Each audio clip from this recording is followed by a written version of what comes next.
How to draw an isometric mirror. First, setting your canvas. Create a new layer and set it to Drawing Assist.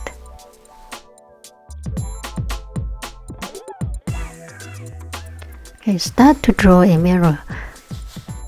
I'm drawing a rectangular shape now.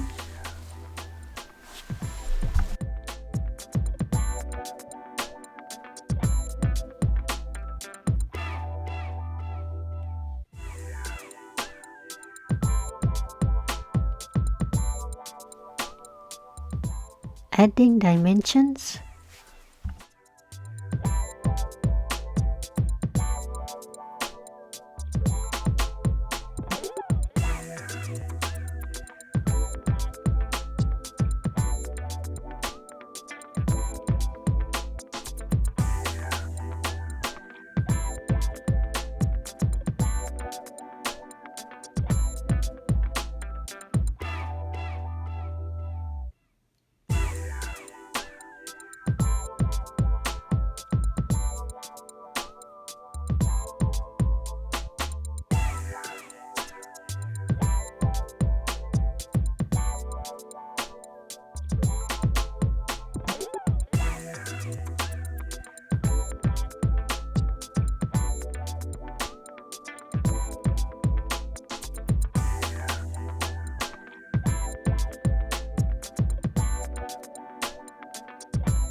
It's done.